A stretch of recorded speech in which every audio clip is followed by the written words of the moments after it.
Trey, Mary, and Kent here. We pastor Northwest Fellowship in Austin. And a few years ago, we were on a World Praise prayer call, and Mercy Allard was talking about the Moravians, how they covered prayer 24 hours a day, 7 days a week, 365 days a year for 100 years. Amazing. And while that was going on, the Lord said, Trey, I want you to do that at Northwest Fellowship. Now, our church is not a mega church. It's a mid-sized church.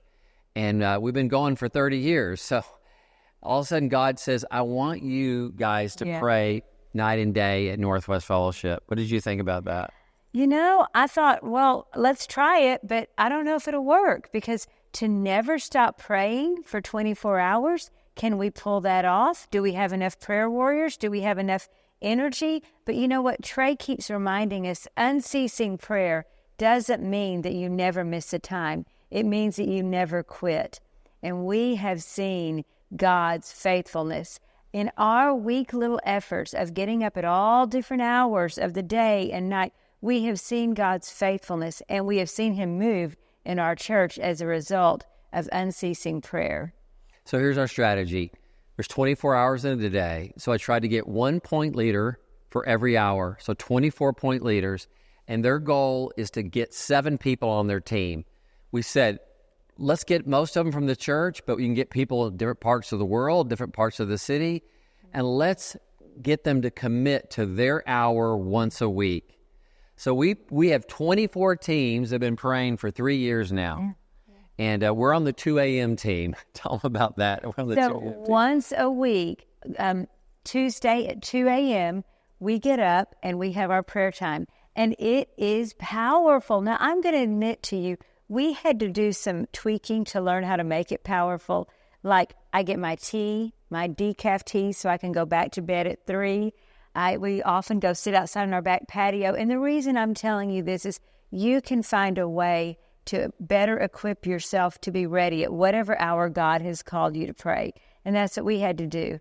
It has been such a gift for us. Now I look forward to, I didn't at first, but now because I've seen the faithfulness of God, I look forward to getting up at 1:55 to be sitting in my chair ready to pray with Trey at 2 a.m. until 3. It's a gift. It's a gift.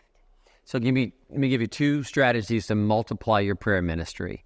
Start out by covering 24 hours.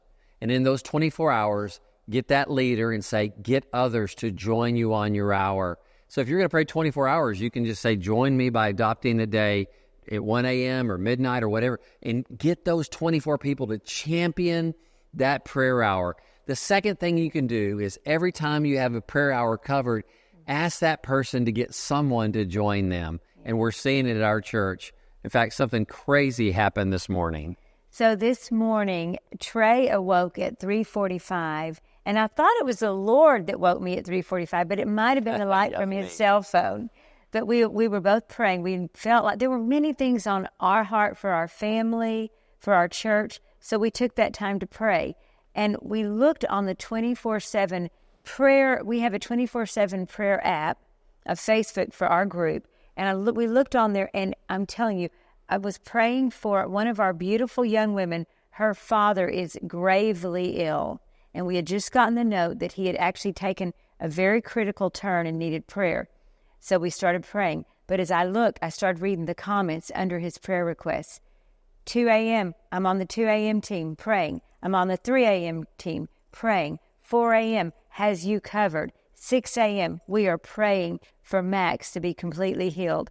So I want to tell you, there was something so encouraging about seeing that the minute we got a prayer request on our church 24/7 Facebook group, the minute that was up, people were already up praying, and they were able to cover it. What a gift. What a gift to the body of Christ. What a gift to our church. What a gift to my dear friend who is praying for her father. So I just want to encourage you, pastors, prayer leaders, begin by taking one day and just get 24 people and begin praying, and you will not believe your destiny, your future is on the other side of your prayers.